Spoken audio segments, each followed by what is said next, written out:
Somewhere in the middle of the Caribbean Sea, 3 days from the nearest port, a 68-year-old man from Ohio doesn't wake up from his afternoon nap. His wife calls the front desk. A medical team arrives within minutes, and the ship, carrying 5,800 passengers and crew, doesn't slow down, doesn't turn around, barely flinches. What happens next is one of the most logistically precise, legally complicated, and quietly invisible systems operating on the ocean today. And it runs so smoothly that the people eating dinner one deck above have absolutely no idea it's happening. Every large cruise ship is, in the most literal sense, a floating city. Royal Caribbean's Wonder of the Seas stretches over 1,000 feet from bow to stern, weighs over 220,000 tons when fully loaded, and carries more people than many small American towns. And like any town, it has a birth rate problem in reverse. People die on cruise ships.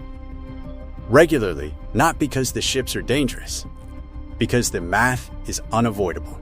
Statistically, on a week-long voyage carrying 6,000 people, the same actuarial math that governs a mid-sized county fair applies. You take any random group of 6,000 Americans, put them together for 7 days, and the numbers say someone isn't making it to the end. Some of those passengers are elderly. Some are seriously ill. Some boarded the ship not knowing their heart was already failing. The cruise industry carries roughly 23 million passengers a year. The number of deaths at sea is not zero, not even close. The industry doesn't advertise this, but it planned for it, down to the refrigeration unit. The moment a death is suspected, the ship's medical center activates. This isn't a first aid room with a cot and some bandages. Modern cruise ship infirmaries on vessels like the Oasis of the Seas or the Norwegian Bliss carry ventilators, defibrillators, digital X-ray equipment, full surgical capability, a pharmacy, and a licensed physician on staff around the clock. The medical center on a large ship looks closer to a rural emergency room than anything you'd expect to find floating in the Gulf of Mexico. The ship's doctor conducts the examination. They check for signs of life, review any medical history on file, and assess the scene. If death is confirmed, they pronounce it officially. Time, location, and circumstances all go into the record immediately. That single act triggers a chain reaction of paperwork that would make a county coroner's office look simple. Because here's the problem. The ship is in international waters. No single country owns that patch of ocean. And the legal identity of the deceased, the physical location of the death, the nationality of the ship's flag, and the next port of call can each fall under a completely different legal system. The doctor isn't just filling out a death certificate.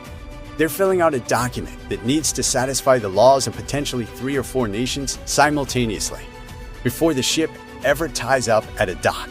Now here's where most people's instincts fire completely wrong. Your first thought, almost certainly, is that the ship stops, that it turns around, that a death at sea triggers some kind of emergency halt, a solemn pause, a rerouting toward the nearest port so the body can be taken ashore and the family can grieve on solid ground. It doesn't. Almost never. And the reasoning is brutally, coldly logical.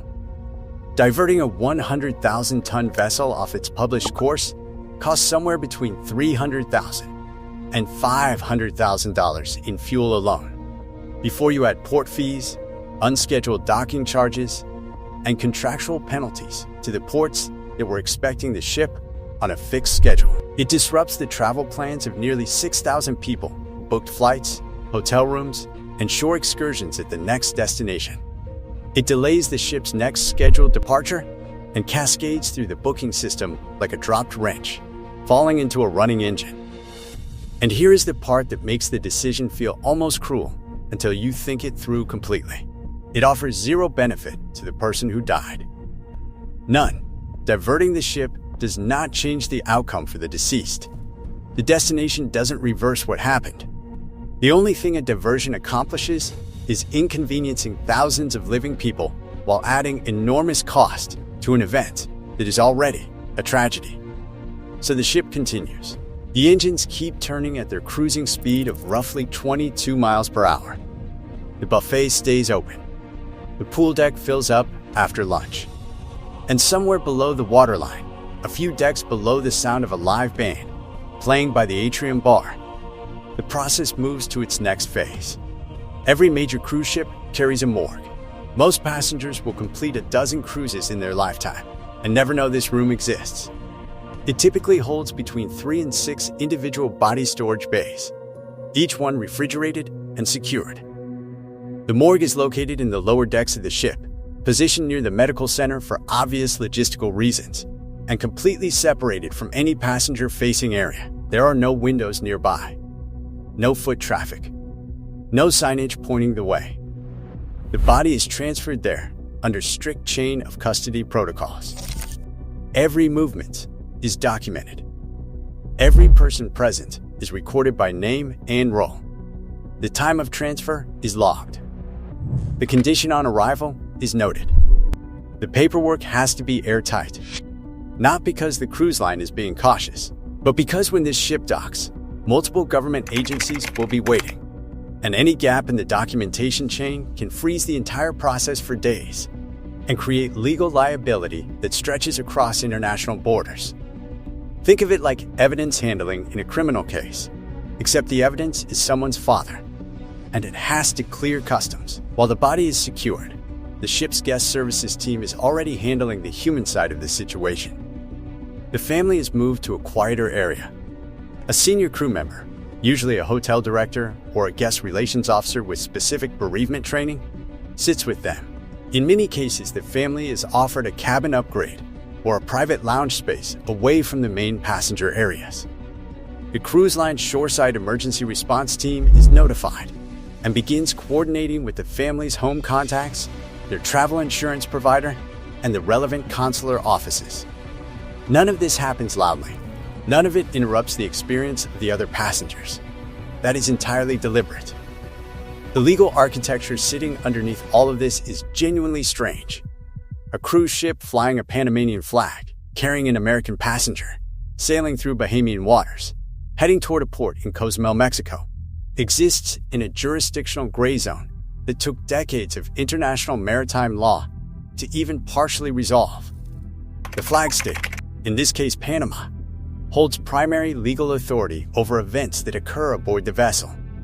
The captain operates under Panamanian maritime regulations, even though neither the ship, the crew, nor a single passenger may have any other connection to Panama whatsoever. This is not an accident. Ships register under flags of convenience in Panama, the Bahamas, and Liberia, specifically because those flag states offer favorable tax treatment, lighter regulatory burdens, and streamlined administrative requirements. It is a deliberately constructed legal architecture, and it is completely standard across the entire global cruise industry. When someone dies, that architecture doesn't disappear. It becomes the framework that governs everything. The captain becomes, in a very real legal sense, a reporting officer to a government most of the passengers couldn't point to on a map. The captain's obligations from that moment forward are extensive. Notify the flag state authority immediately. Notify the deceased next of kin directly and with care.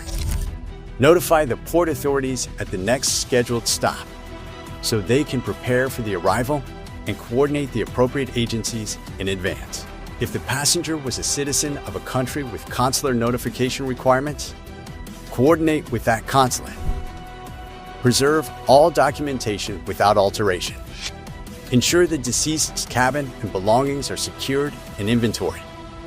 In cases where the death appears anything other than natural, those protocols tighten dramatically. The ship's security team, which on a large vessel can number in the dozens, logs every access to the relevant areas. The doctor's notes become a formal legal record. Statements may be taken from crew members or witnesses. The ship does not become a crime scene in the dramatic television sense, but it does become a jurisdiction, and the captain is responsible for maintaining the integrity of that jurisdiction until shoreside authorities take over. And through all of it, the ship keeps moving. When the vessel finally pulls into port, The operation shifts from maritime law to municipal procedure. Port health authorities board the ship before most passengers are even awake. Local medical examiners or their representatives are notified. In cases involving American citizens dying abroad, the United States Consular Office in that country has often already been in contact with the ship's operations team since the night before arrival. Funeral homes that hold established contracts with major cruise lines receive a quiet notification call the evening before docking. They know what time to arrive, which entrance to use, and what paperwork to bring. This is not improvised. These relationships exist precisely because this situation is not rare. The removal happens early, before the gangways open for disembarking passengers, before the vendors set up on the pier, before anyone is lining up with their beach bags and their shore excursion vouchers. A service entrance, a crew corridor, a loading area on the lower hull that passengers never see.